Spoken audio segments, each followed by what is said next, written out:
வணக்கம்,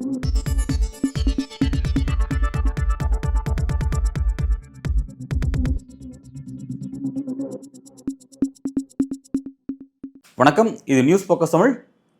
திருப்பதி லட்டில் நடந்த பிரச்சனை, லட்டு சர்ச்சை அப்படிங்கிறது நாடு அறிஞ்ச ஒரு விஷயமா மாறி இருக்கு. மீண்டும் அந்த லட்டு தொடர்பான ஒரு விஷயத்தில் பவன் கல்யாண் அவர்கள், மாநிலத்தினுடைய துணை முதல்வராக இருக்கக்கூடிய பவன் கல்யாண் அவர்கள் நடிகர் கார்த்தியின் மீது ஒரு எச்சரிக்கை தெரிவிச்சிருக்கிறார். உடனடியாக நடிகர் கார்த்தி அந்த விஷயத்தை மன்னிப்பு கேட்டிருக்கார். அது என்ன விஷயம் அப்படிங்கிறத நம்ம பார்த்துருவோம். நடிகர் கார்த்தி, அதாவது நவரச நாயகன் கார்த்தி அல்ல, தற்போதைய கார்த்தி, அதாவது பருத்திவரன் கார்த்தி, கைதி திரைப்படத்தின் கார்த்தி. அந்த கார்த்தி இப்போ மெய்யழகன் அப்படின்ற ஒரு படம் பண்ணியிருக்கிறாரு. அந்த படம் பார்த்தீங்கன்னா தெலுங்கு மொழியில் சத்தியம் சுந்தரம் அப்படின்ற பேரில் படம் வெளியாக இருக்குது. அந்த படத்தினுடைய ப்ரொமோஷன் விழா ஆந்திராவில் நடைபெற்றிருக்கு. அந்த நிகழ்ச்சியில் என்ன நடந்திருக்கு அப்படின்னு பார்த்தீங்கன்னா, లడ్డు కావాలా నాయనా, ఇంకో లడ్డు కావాలా నాయనా. ఇప్పుడు లడ్డు గురించి మాట్లాడకూడదు, సెన్సిటివ్ టాపిక్, మనకు వద్దు అది. ఓకే, మోతీచూర్ లడ్డు తెప్పిస్తాం మేము మీకోసం. మోతీచూర్ లడ్డు సిట్యుయేషన్స్ కావాలి మాకు, అంతే. సిట్యుయేషన్ కావాలి, లడ్డు వద్దు, ఇప్పుడు వద్దు. సరే, మీరు లడ్డు మీద జోక్లు వేస్తున్నారు. నేను ఒక సినిమా ఫంక్షన్లో కూడా చూశాను. Laddu is a sensitive issue అని. Don't you ever say that. Don't you ever try day to say that, please. I respect you as actors, but when it comes to Sanatana Dharma, please, you have to think 100 times before you saying a word. One comment. அந்த நிகழ்ச்சியுடைய தொகுப்பாளராக இருக்கக்கூடியவங்க கார்த்தியை பார்த்து லட்டு வேணுமான்னு கேட்டிருக்காங்க.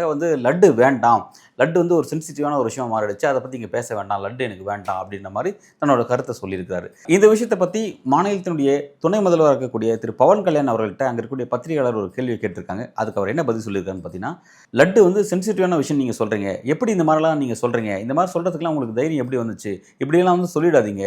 அதாவது சனாதன தர்மம் பற்றி கருத்து தெரிவிக்கும் போது ஒரு முறைக்கு 100 முறை யோசிச்சு பேசணும் இந்த மாதிரியான விஷயத்தில் அப்படின்னு சொல்லிட்டு தன்னுடைய ஒரு கண்டனத்தை பதிவு செஞ்சிருக்காரு. இந்த விஷயத்தில் எதுக்காக அவர் இப்படி சொன்னாருன்னு நமக்கு புரியல. சம்பவம் நடந்தது என்னமோ இப்படி தான்.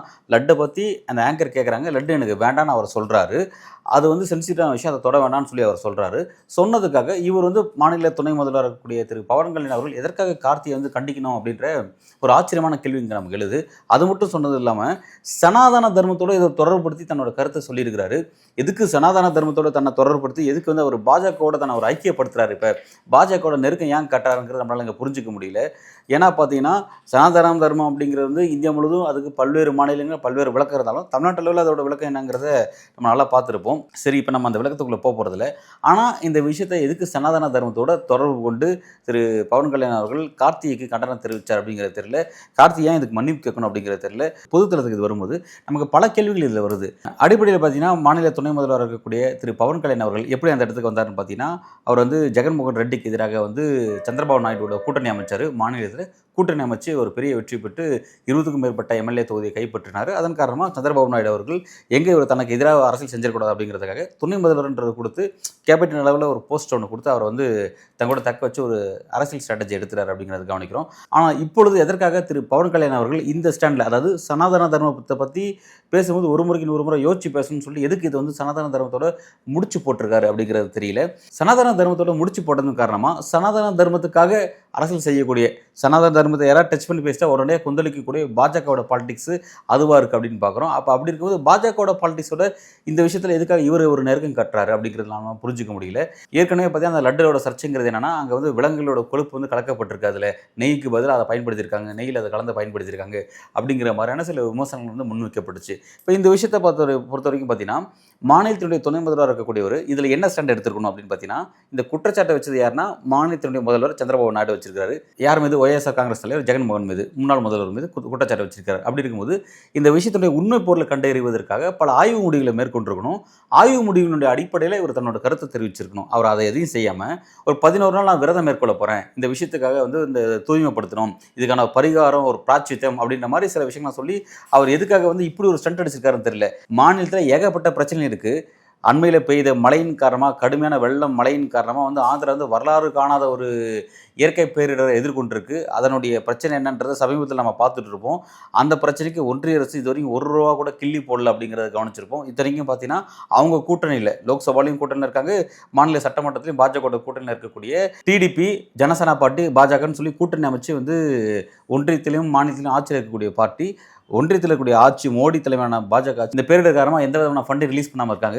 அதை எதிர்த்து ஒரு உண்ணாவிரத போராட்டமோ அல்லது அடையாள போராட்டமோ ஏதோ ஒரு வகையான ஒரு 11 நாள் போராட்டமோ அல்லது ஒரு 8 நாள் போராட்டமோ ஏதாவது ஒரு போராட்டத்தை முன்னெடுத்துக்கலாம். அதை எதையும் செய்யாமல் அந்த லட்டு விஷயத்தில் வந்து ஒரு ஸ்டண்ட் அடிக்கிறாரு. இப்போ எதுக்காக இந்த ஸ்டண்ட் அடிக்கிறாருன்னு புரிஞ்சிக்கவே முடியல. ரெண்டாவது பார்த்தீங்கன்னா இந்த விஷயத்தை சனாதன தர்மத்தோட முடிச்சு போட்டு தேவையில்லாம நடிகர் கார்த்திக் மீதெல்லாம் திசை திருப்பி இந்த விஷயத்தை வேற மாதிரி டைவர்ட் பண்ணிட்டு இருக்காரு அப்படின்லாம் கவனிக்கிறோம். எதை நோக்கி போகணுமோ மொத்தத்தில் ஆந்திரா பாலிடிக்ஸ் எதை நோக்கி போகணுமோ அதை நோக்கி போகாமல் தேவையில்லாத விஷயங்களை நோக்கி முடிச்சு போட்டு துணை முதல்வர் பவன் கல்யாண் அவர்கள் பாஜகவுக்கு நெருக்கமாக இருக்க மாதிரி தன்னோட தோற்றத்தை காமிச்சிட்டு இருக்காரு. என்ன விவகாரங்கிறது தெரியல. ஏன்னா ஆல்ரெடி ஆந்திரா பாலிடிக்ஸை பொறுத்த வரைக்கும் ஏற்கனவே ராஜ்யசபாவில் ஜெகன்மோகனோட ஆதரவு பாஜக கிடச்சிட்டு இருந்துச்சு, லோக்சபாவில் சந்திரபாபு நாயுடு ஆதரவு கிடச்சிட்டு இருந்துச்சு. அப்படி பார்க்கும்போது மோடி வந்து 2 பேரையும் பகச்சிக்க வேணான்ற இடத்துல தான் வந்து தன்னோட அரசியல் செஞ்சுட்டு இருந்தாருன்னு பார்த்தோம். இதில் நடுவில் இருக்க பவன் கல்யாண் வந்து என்ன நீங்கள் மறந்துட்டீங்களா நீங்கள்? அப்போ எனக்கு வந்து மாநிலத்தில் நான் வந்து ஒரு 22 எம்எல்ஏ கையில் வச்சுருக்கேன், ஒன்றியத்தில் பார்த்தீங்கன்னா 2 எம்பிகளை கையில் வச்சுருக்கேன், என்ன நீங்கள் மறந்துட்டீங்களா நீங்கள் அப்படின்ற அளவில் வந்து தன்னோட அரசியலை நோக்கி இதை நோக்கி நகர்த்துறாரோ. அதாவது என்னையும் உங்கள் கூட்டணியில் சேர்த்துக்கோங்க, எனக்குமான இம்பார்ட்டன்ஸ் நீங்கள் கொடுங்க, என்னையும் நீங்கள் அரவணைச்சிக்கோங்க அப்படின்ற அளவில் எதுக்கு இந்த சனாதன தர்மத்தை இதோட முடிச்சு போடுறாரு, எதுக்கு இந்த மாதிரியான விஷயத்தில் வந்து இப்படி ஒரு பரிகார பூஜைலாம் செய்கிறாருங்கிறத புரிஞ்சிக்க முடியல. ஓகே, இந்த பரிகார பூஜை அப்படிங்கிறதெல்லாம் பார்த்தீங்கன்னா அறிவியல் பூர்வமான தீர்வு தான் எல்லாத்துக்குமே வந்து ஒரு முடிவு தருமே தவிர இது போன்ற விஷயங்கள் எதுவுமே தராதுங்கிறது அறிவியல் பூர்வமான பார்வை நம்ம அதை பார்க்குறோம். ஆனால் காமன் மக்களுக்கு, பெரும்பாலும் இந்து மக்கள் வந்து இந்த கோயிலை வழிபடக்கூடிய மக்களாக இருக்காங்க, இந்த கோயிலோட பிரசாதத்தை சாப்பிடக்கூடிய மக்களாக இருக்காங்க. அப்படின்னும் போது அவங்களோட மனசை புண்பட்டிருக்கும். அப்போ அவங்களுடைய மன ரீதியான ஒரு நிவர்த்திக்காக இது போன்ற சில பரிகார பூஜைகள் காரணமாக அந்த மக்களுக்கு வந்து ஒரு திருப்தியை கொடுக்கறதுக்கு அந்த கோயிலுடைய அறங்காவலர்கள் மற்றவர்களாம் ஒரு முடிவு செய்கிறாங்கன்னா ஓகே, புரிஞ்சிக்க முடியுது. ஒரு அரசியல் கட்சி தலைவர் இவர் ஏன் போய் அந்த ஒரு நிவர்த்தி பூஜை பரிகார பூஜை நான் போய் உட்காந்துக்கிறேன், ஒரு பரிகார பூஜை நான் ஏன் செய்கிறேன், பிராச்சித்த பூஜை நான் ஏன் செய்கிறேன் அப்படின்ற கேள்வி நமக்கு இங்கே எழுது.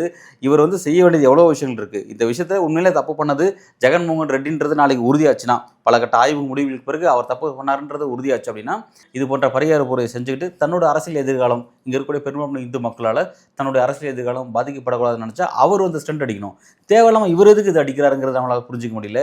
பாஜகவோட இவர் இணக்க காட்டார், அதை நோக்கி இவர் கொண்டு போகிறார் போல இருக்குது இவரோட அரசியலை அப்படின்னு தான் நம்ம இதில் பார்க்க வேண்டியதாக இருக்குது. எனவே இந்த அரசியலுங்கிறது ஒரு வித்தியாசமான விஷயமா இருக்குது. நடிகர் கார்த்திக் இந்த லட்டு விஷயத்தில் எந்த விதமான சர்ச்சை கருத்தையும் தெரிவிக்கல. ஆனால் அதுக்கு எதுக்காக பவன் கல்யாண் இப்படி கோவப்பட்டாருங்கிறது நம்மளால் புரிஞ்சிக்க முடியல. ஆனால் இந்த விஷயத்தில் நடிகர் கார்த்திகை மன்னிப்பு கேட்கக்கூடிய இடத்துக்கு வந்து பவன் கல்யாண் தள்ளியிருக்காரு அப்படிங்கிறத நம்மளால் புரிஞ்சிக்க முடியுது. அதற்கு பின்பு பாஜகவோட ஒரு இணக்கம் காட்டக்கூடிய ஒரு அரசியலை ஒரு விரும்புகிறாரு போல இருக்குது இந்த விவகாரத்தில் அப்படிங்கிறது புரிஞ்சிக்க முடியுது.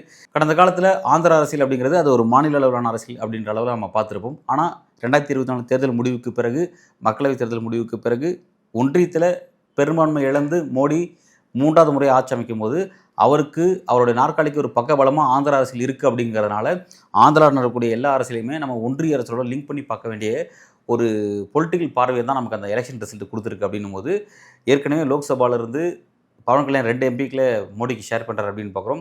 அப்போ இவர் இதன் பாலிடிக்ஸ் மூலமாக இவர் என்ன செய்ய போகிறாரு, இந்த விஷயம் எதை நோக்கி நகரப்போகுது, பாஜக இந்த லட்டு விவகாரத்தில் என்ன முடிவுகள் எடுக்க போகிறாங்க அப்படிங்கிறத அடுத்த கட்ட நகர்வு எதை நோக்கி நகருது.